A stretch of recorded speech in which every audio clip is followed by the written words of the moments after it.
It's Mr. Whiskers and his friends.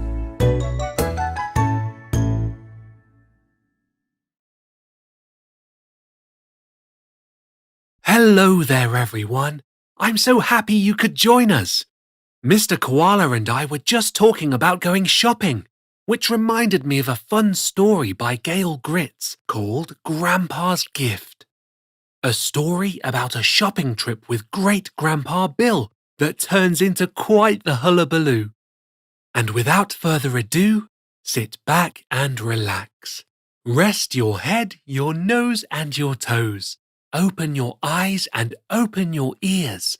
Put on a smile and enjoy the show.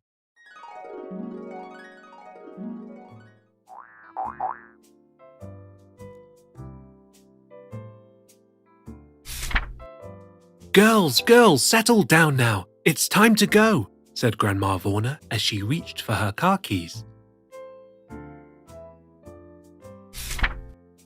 Come on, Grandpa, said Reba as she and Catherine pulled Great-Grandpa Bill up from his rocking chair. We're heading to town. Bounding out the door, the girls jumped into the back seat.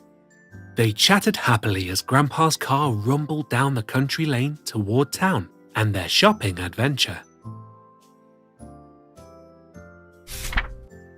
Ambling from store to store, the family did their business, paid bills, bought groceries, and visited with friends and relatives.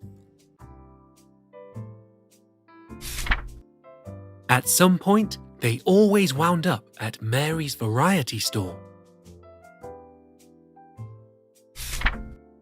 While the grandmothers searched through the greeting cards, Reba and Catherine explored the vast array of candy and toys with Great-Grandpa Bill. Oh, look, Grandpa! They have a necklace with a blue stone. Blue is my favorite color, said Reba. Look, Grandpa, Catherine called. Old maid cards. We could all play together. Grandpa, pick up sticks. Yes, came Grandpa's patient reply. But the necklace will break too easily, and the pick-up sticks will be all over the place. Maybe the cards are a better choice? This is a beautiful doll, Grandpa. And I found some blowing bubbles. That would be fun, said Reba. I want some bubble gum, said Catherine. Sorry, girls, the doll is too expensive. Besides, one doll would not be easy to share, and the blowing bubbles and bubble gum would be messy. Let's look some more. How about this, Grandpa? We could share this. It isn't too expensive and won't make a mess, said Reba as she held up a brightly coloured box. I think that would be great fun, said Grandpa with a mischievous smile as he purchased a box of children's makeup crayons for his 2 little girls. Now don't mention this to the grandmothers, he said. Let's make it a surprise.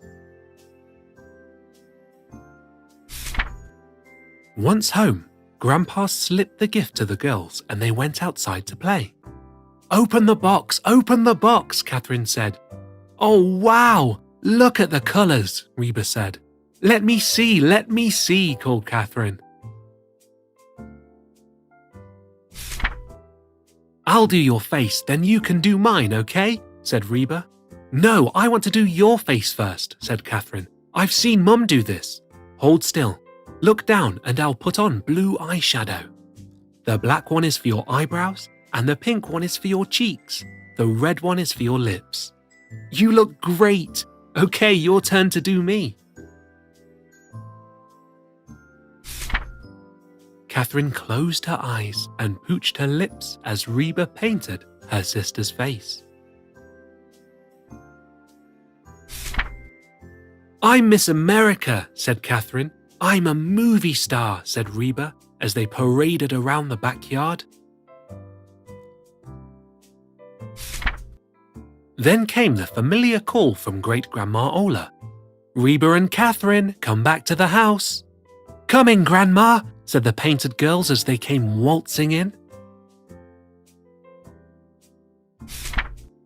One look at Grandma Warner, and the girls knew they were in trouble. What have you got all over your face? Where did you girls get this stuff? Cried the grandmothers.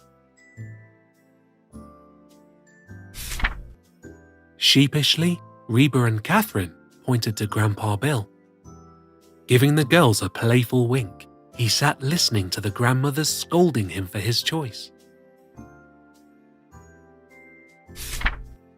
After some family laughter, all evidence was scrubbed from the faces of Reba and Catherine, and the makeup was never seen again.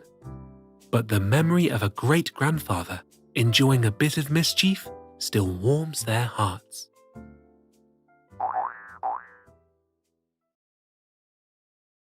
Great-Grandpa Bill sure knew how to have some fun. Well, maybe a little too much fun.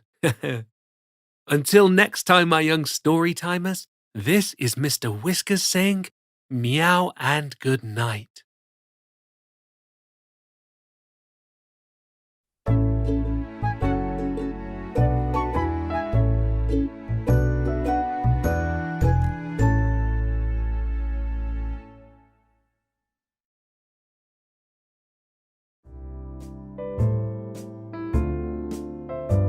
Hello everyone, Mr. Whiskers here. Enjoying our story times? Be sure to subscribe to our channel and never miss a story. And tell your friends so they can join in the fun. Goodbye for meow.